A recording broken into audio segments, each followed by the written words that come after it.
This is the After Party, live with Kim McAllister. Pick a couch, grab a drink, and settle into the conversation.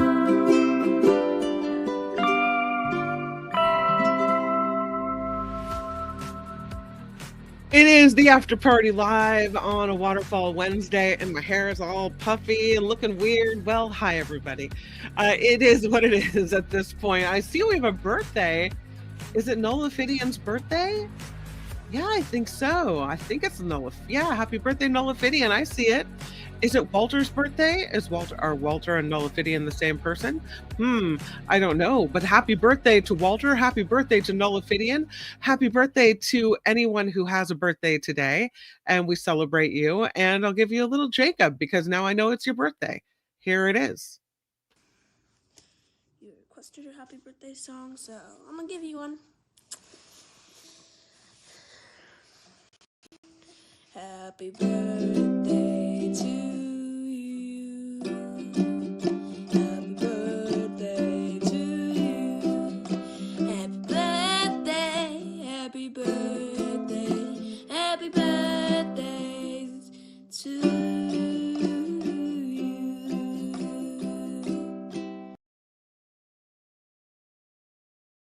Yeah, Nola Fidian says my birthday was yesterday. Well, happy belated birthday, and we celebrate you. So that's wonderful. Okay, let's also say thank you to some of the people who help fund this show and keep it rolling.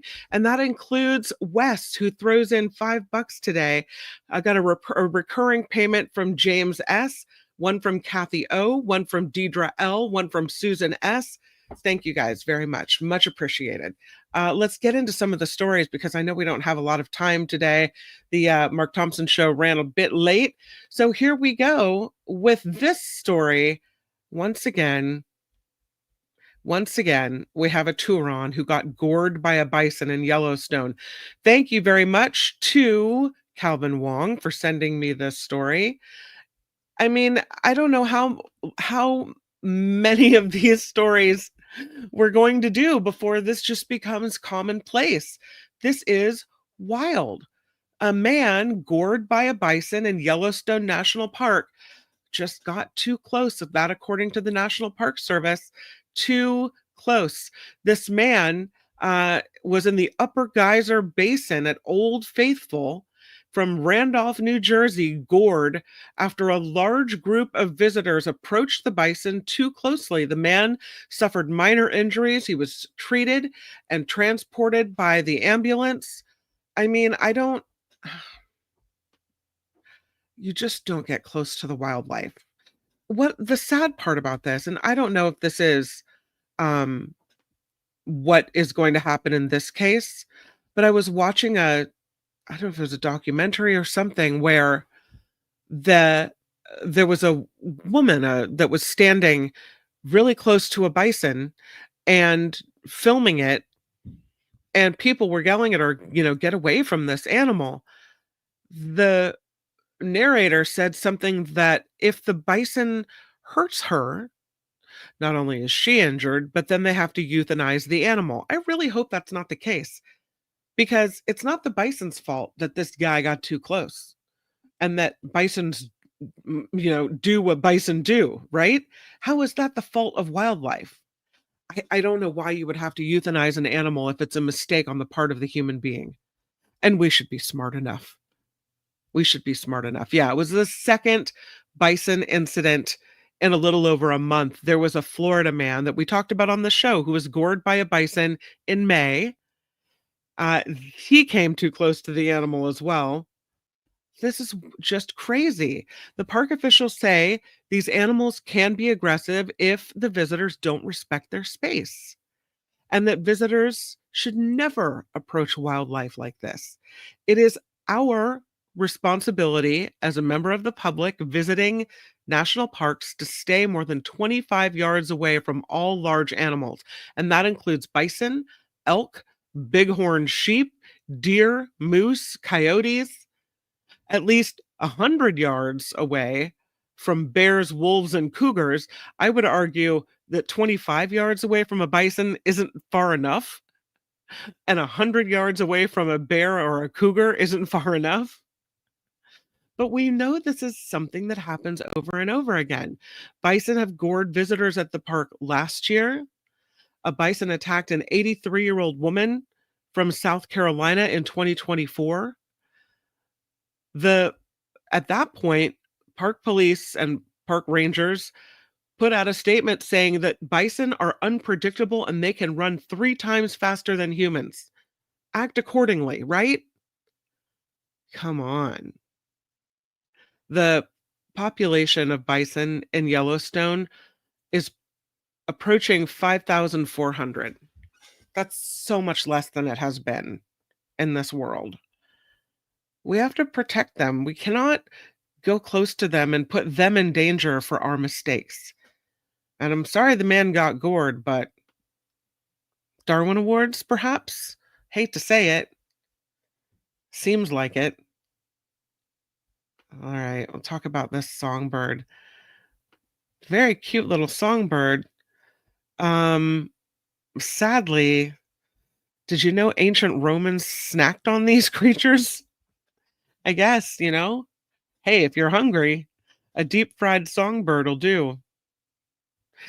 Across the Roman Empire, there were roadside shops, and they were called popinae or tabernae, right? Taverns.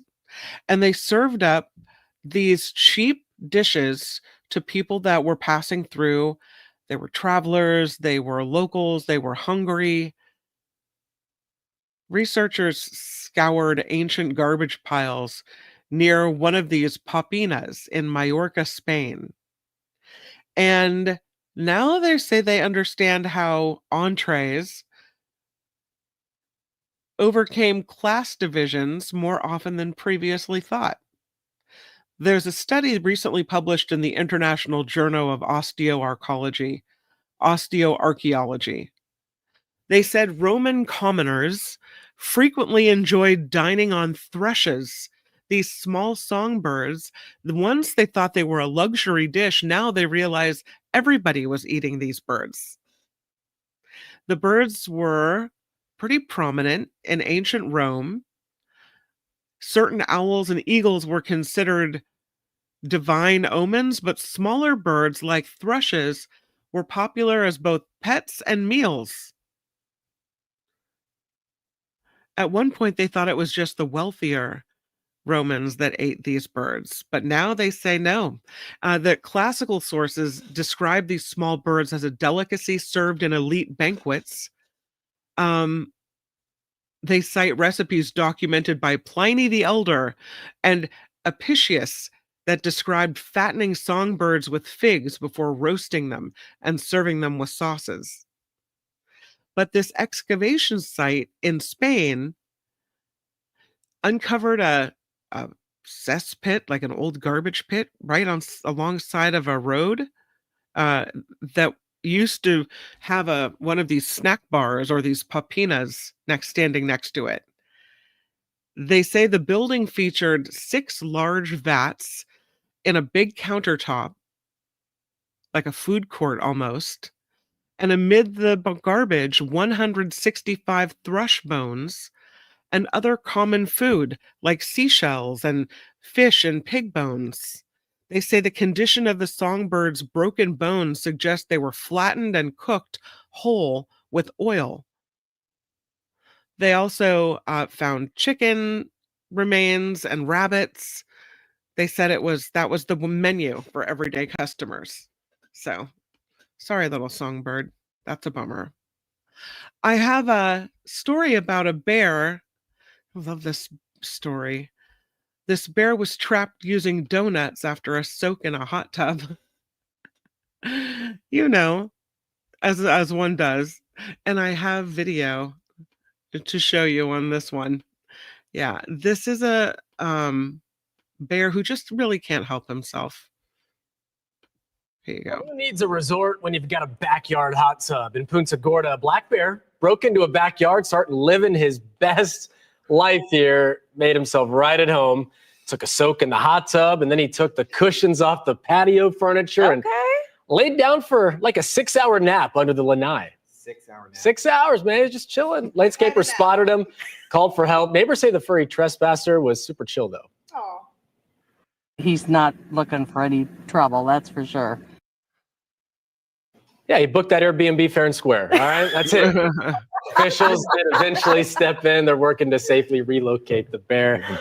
Ditched out on the cleaning fee, though. Yeah, he didn't need to be doing all that. He's good. He's like, I'll be back. Don't worry. I'll find my way back here. Wow. After he knows that that's You got there. a little pillow, laid down. Okay. Yeah, definitely a comfortable bear. Very funny. Can we talk about these microgravity tableware that they're meant for space? Look at the shapes of those. Aren't they strange? It's almost like they're making them weird looking because they know they'll be used in space. This is microgravity tableware made for eating in space. The designs include a plate covered in spikes, a grooved spork, and an alien-looking teapot. The goal of this design is to allow astronauts to eat a wider variety of foods in space and use crockery rather than single-serving plastic pouches. The designers say they understand that eating in microgravity might seem fun, but is actually tedious because you have a lack of control in these conditions. And so there are some heavy criteria on food and how you would eat it at the space station. Most meals are semi-solid and consumed from plastic pouches. The designer said that makes it a chore to eat in space. So, drinking and picking up food, cutting and managing liquids are all issues in microgravity. The designer tried to use the power of capillary action, which is the way water rises up plant roots via thin vessels and then absorbs onto the fibers, you could say. It moves without the assistance of gravity or any other external force and is instead the result of water molecules sticking to each other and the solid surface of a narrow space like a tube. In microgravity, that becomes even more important. So, this capillary action allows liquids to move controllably through narrow channels, clinging to surfaces, even pinned in place by sharp edges or grooves. And that's why they tried to make this tableware into concave shapes with sharp angles and edges to help keep liquids contained rather than more able to float away. The tableware is made of silicone and has narrow bottoms. There's a spoon with a deep well and angular shoulder that stops fluid from sliding down the handle. So they put some thought into this. I don't know. It looks strange. Definitely not tableware we would use here. But interesting. We'll see if they take it to space and do anything with it. I don't know. I have this story. Speaking of design, so weird. This is a new resort that features these shiny cantilevered pods and interiors that are called transcendent. I don't know if I feel like they're transcendent, but it does look like a space-agey resort. When you thought years ago, where would you be vacationing in 2025? Would it look like that? These little silver pods opening to the sea? Perhaps. Perhaps this is truly the future.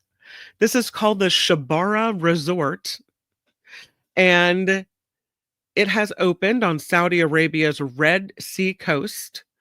These are mirrored orbs, and they were designed to make the best use of curved dimensions.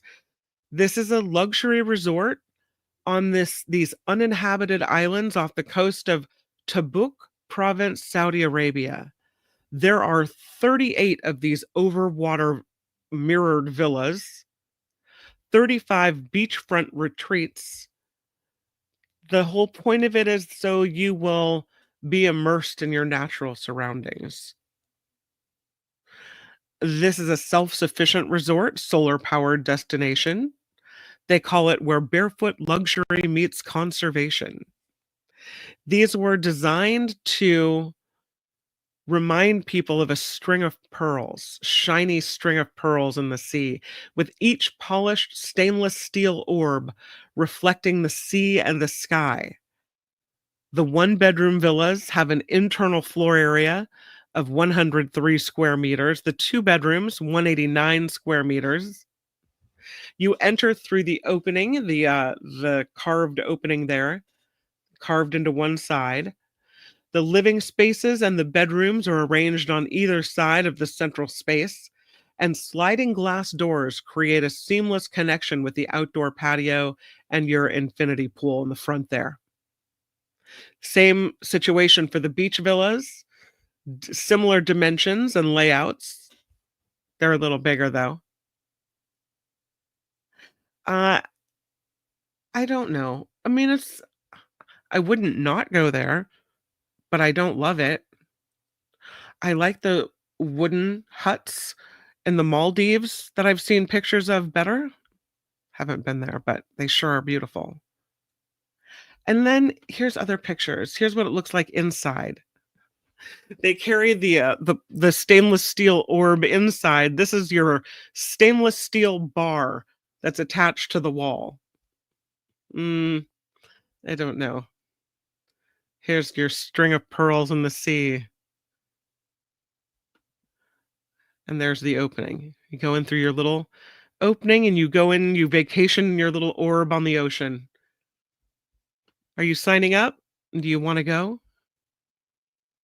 There's something, according to the architect, there's something transcendent about this resort, taking us back to a dreamlike cinematic sequence. They wanted it to be forward-looking and captivating, but they still wanted it to feel natural as well.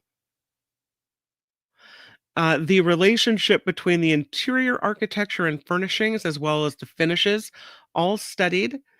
The headroom clearance, proximity to the curving walls and ceiling planes had to be addressed as well. All of the furniture inside custom, including elongated sofas and curvilinear bed frames that follow the shape of the curved walls. And it's all like stainless steel or high gloss type stuff. So you feel probably very space agey as you're vacationing in one of these places. It feels like the pod people. It's a pretty nice view, and you do have your own infinity pool. I'm going to the chat, see what you guys think. Sandy says, I like the look of it, but the lack of windows bothers me. You have your one window, your glass window, and the only exit, there's only one way in and one way out through that little mouth-like opening. That's it. Yeah, I do want to stay at one of the overwater bungalows in Tahiti. That sounds super fun. Mama says, I don't like being anywhere with bright sunlight. Oh no. Well, that scraps this vacation for you. Ricky says, nothing natural looking about that. No. Nullifidian wants to know if these things are hurricane or cyclone proof. I could see that little silver pod being torn from its, moorings and flung through the sky. I don't know. Sandy says, why so few windows? People staying by the ocean want to be able to look out at the ocean. Well, you couldn't put the windows on the side because you'd just be looking at another pod, right? And you couldn't put it, I guess you could put it on the back side too. I don't know. With the whole focus outward toward that mouth opening, maybe the focus is on the sea even when you're inside. Yeah. That's what they needed in Waterworld. Never mind climate change. Yeah. I don't know. BW says, oh, this is a good idea. They would be cool if they were clear on the bottom so you could see into the ocean. If they're not. They're not. There's no opening in the bottom. Yeah. Yvonne says they do have coffee tables that look into the ocean and the fish in Tahiti. That was a dream trip. I can imagine. I'm jealous. Yeah. No, it's interesting to look at. I don't know if I'd want to stay there.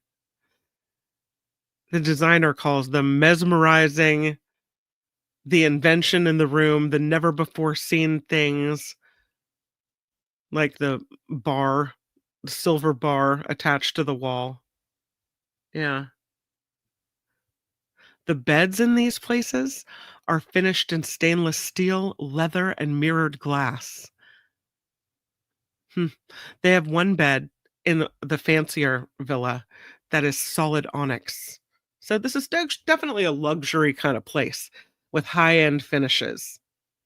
The islands, though, that make up the Shibara Resort are within a coastal reef surrounded by an ecosystem.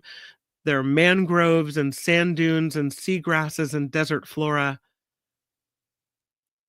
The renewable energy and the on-site solar farm, they have a desalination plant and a circular waste management system, makes this Shibara Resort mostly self-sufficient, and so they get a platinum environmental rating. I don't know. It's interesting. I'll give it that. Maybe it'll be the most popular thing going. It looks like a spaceship getting ready to take off, doesn't it? Like all of a sudden you could just undock and fly off. Yeah. No thanks. Okay, it is time for, I was going to do it yesterday, but now we'll do it today on what is actually Wednesday, Waterfall Wednesday. Woo! And we're going to Bosnia because our first waterfall comes to us courtesy of Ren's daughter, who is on a work trip. We saw on Monday the caves in Croatia that she went to, and these are the waterfalls in Serbia that she went to. Beautiful. See if you can pick out, when we look at the other waterfalls, see if you can pick out which ones are which. So pretty. Look at that. Look at all the waterfalls. Absolutely amazing. Very beautiful. And so I have to present to you, based on the amazing waterfall pictures from Ren's daughter, several of the best waterfalls in Serbia. And we'll start with this one. This is Kravice Falls. Kravice Falls. Yeah, very cool place to be. It is a place they say you should bring your sandals because you're going to want to wade in. The water really cold, but when it's a hot day, this is super, super fun. Kravice Falls. And I think that this is, I think this is where Ren's daughter went. It's hard to tell from this picture, but I think this is one of the things. That just happens to be a close-up shot of it. But check out this picture, because I don't know, but I think that this is the spot. Hold on. Okay. So here's the picture of Kravice, right? And here's the picture from Ren's daughter. Looks very similar, doesn't it? Okay, we'll go on and see if we maybe think it's a different one. Here's the one called the Pliva Waterfall. Also super pretty. You can see it near a village here. There's another viewing area down at the bottom, and a pool in front. We know there's a viewing area also in this picture, but the waterfall looks different. So here's Pliva Falls. The Pliva Waterfall. You can spend a whole day just wandering around this area and really enjoying it. It's right in the middle of the town of Jajci, which I'll show you some other pictures of this as well. So you see it from all different angles. It's also called a watermill, this area. I have another picture of that. This is the watermill. You can see here the town above, the viewing area, and the watermill or the waterfalls down below. Very, very pretty. I'm sure the sound is amazing there. The watermills are a day tour you can take from Sarajevo, Jajci, Travnik, and Pliva. So there are more than one of them in these little towns in this area. Very cool. All right, here's another picture to show you. This one is called the Krupta River Waterfalls. So pretty. Krupta River Waterfalls. The cascades are nice here. There's a trail along the river that you can walk as well. And it's a very nice environment. The folks that have been here say it's well worth a visit. There are caves in this area as well, and places to swim. This is the Krupa Waterfalls. Next one is the Sturbaki Buck. This one looks amazing. The Sturbaki Buck. There it is. You know, I think it's because of the different streams going over. Then I was thinking maybe this one looks like where Ren's daughter was as well, but I don't think so. This again is the Sturbaki Buck or Buk waterfalls. They have merchandise for sale in this area. Fresh food, souvenir stalls that sell local produce like honey. And that's right along the walkway to this waterfall. So this is not hard to get to. The drive is long, but it's called a must-see in Una National Park. They have restrooms, they have a restaurant, again, the souvenir stalls, picnic areas so you could bring your own lunch and check out the waterfall as you eat by the river. There's a boardwalk that they say is not in good shape, so you got to be careful if you're walking along that. But Sturbaki Buck in Una National Park, said to be one not to be missed. The next one is called Skakavak. Skakavak, here it is. That's a tall waterfall. It is on a bad road, so it's not easy to get to.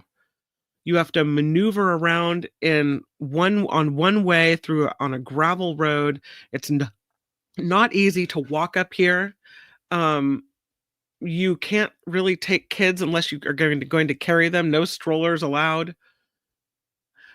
It's a beautiful view once you get there, though. Amazing. There is a little cafe house, a little house in this area that operates as a cafe. But it's a really long walk straight up through a meadow, then down a hill, then over some stairs. It's supposed to be beautiful, though. You can't swim here, but Skakavak Falls is near Sarajevo, and what a beautiful sight that is. This one is called Bliha, the Bliha waterfall. And you cannot swim here. The water is way too cold. Too chilly. But it's a great place to stay. You can get a cabin nearby and walk here to this waterfall. Not a very strenuous walk, maybe 5 minutes. So, yeah. A wonderful snippet of nature in Bosnia, the Bliha waterfall. Here's the next one. This one is called the Rapaki Slap. That's gorgeous. The Rapaki Slap.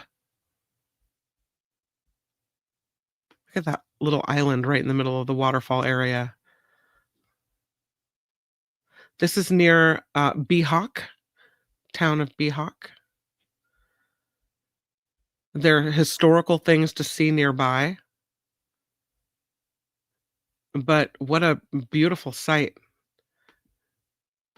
The water is very cold, but it does look like you could swim here on a warmer day, perhaps. I don't know. Love that picture, though. This one is called Le Cascate di Martin. Le Cascate di Martin.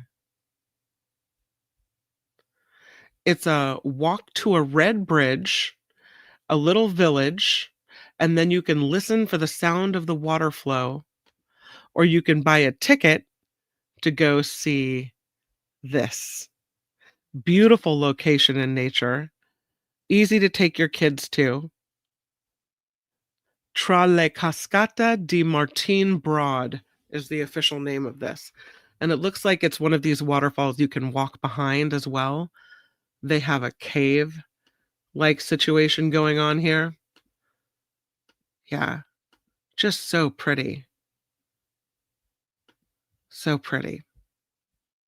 Next one is called, let's see if I can get this right, the Provalije waterfall.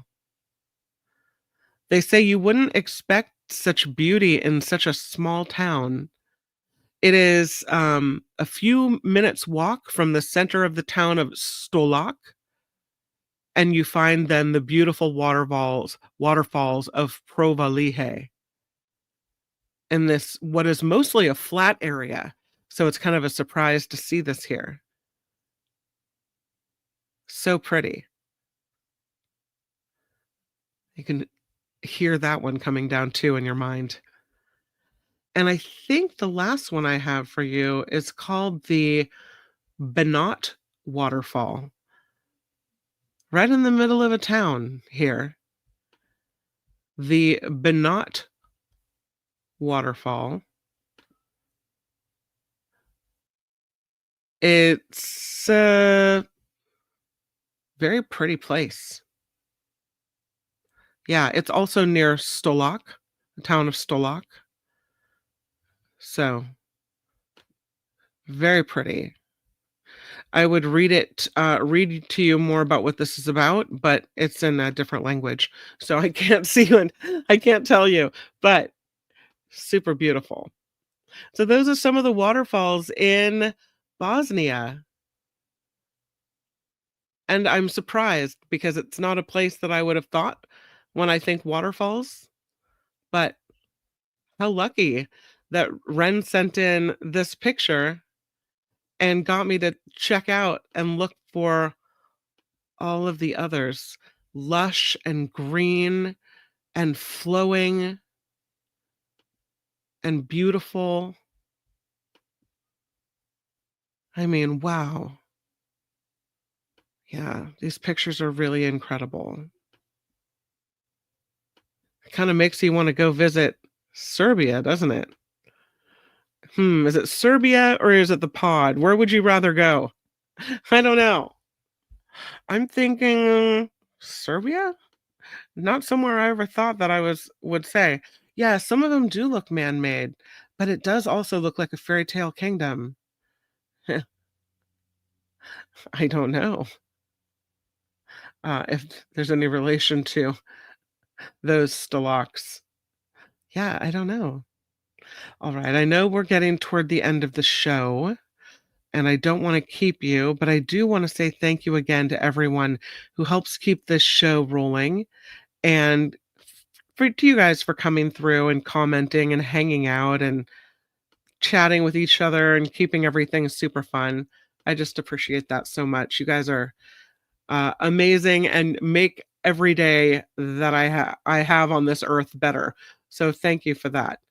Beautiful waterfall, says JT. Thank you. Glad you enjoyed them. Hope they provide you with a little bit of uplifting and peace, considering everything that's going on in the world, right? I mean, There is a story that I wanted to bring you before we go because I thought this was wild. And it is about Caltrain here in the Bay Area that um, takes us from San Francisco down the peninsula toward the South Bay. And this is crazy. People get so bold and do the wildest things.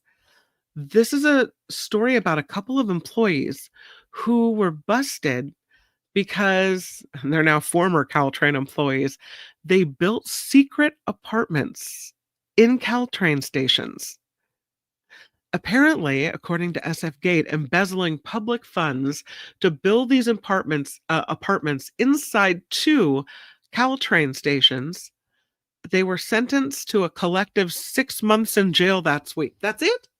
6 months in jail for building a secret apartment at the Caltrain station? The former employees were charged with felony theft of public funds to build the secret apartments. They apparently converted a part of the Burlingame station, that's an historic station, into a personal residence for one of them. There was a Caltrain station manager involved in this who was directed by one of the employees to hire contractors and remodel a former office space, keeping the invoices below the $3,000 threshold that he could approve. The upgrades cost $42,000, included a kitchen, a shower, heating, plumbing, security cameras. This man used it as his primary residence inside the Burlingame Caltrain station until he was caught and fired.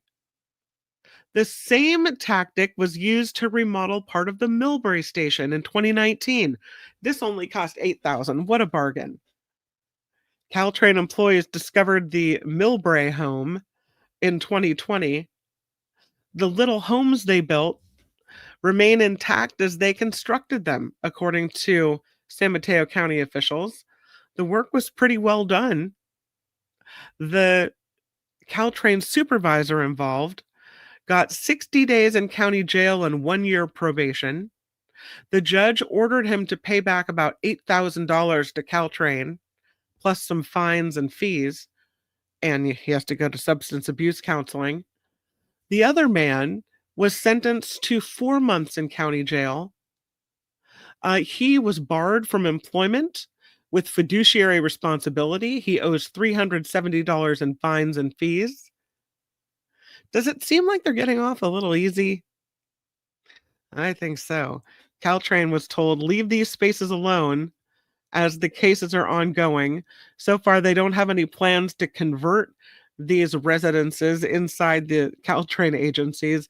They are not up to code. They are in historic buildings that require careful consideration of changes. It is the misuse, though, of public funds that is a violation of the law. So, what a thing to build your own house inside of a train station because you work there? Come on. Well, I mean, hey, at least there's someone always there to make sure everything's okay. I think people are crazy. The cojones on these people. Come on. Again, huge thank you to everyone contributing to make this show what it is. And I will see you tomorrow. It is Trivia Thursday. We have David Katz on the show tomorrow. Also, another guest on the Mark Thompson Show. I will tell you who it is. My apologies. Yeah, we have another exciting guest on the Mark Thompson Show tomorrow, and that is Mo Kelly will be with us. Mo Kelly and David Katz on the Mark Thompson Show, Trivia Thursday on this show, and then we're live again with the Nikki Maduro Show tomorrow night at 5 p.m. So please join me and Nikki here on YouTube for that. Okay, until then, make it a great rest of your Wednesday, and I'll see you back on the YouTube tomorrow. The After Party Live would like to thank the following contributors and viewers like you.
If you send me a note, Mama, to let me know what he's into, then maybe I'll slip one in there that would be fun for him.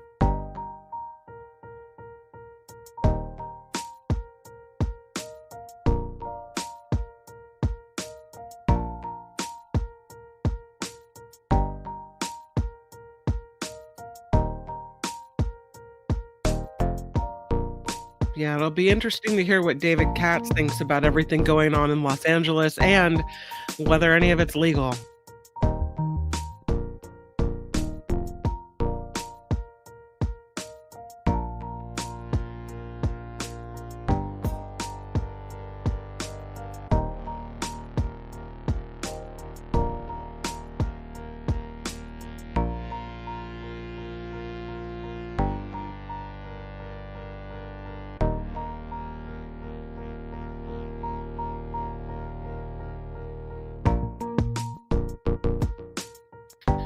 Yeah, I didn't see pictures of them either, just a random Caltrain shot.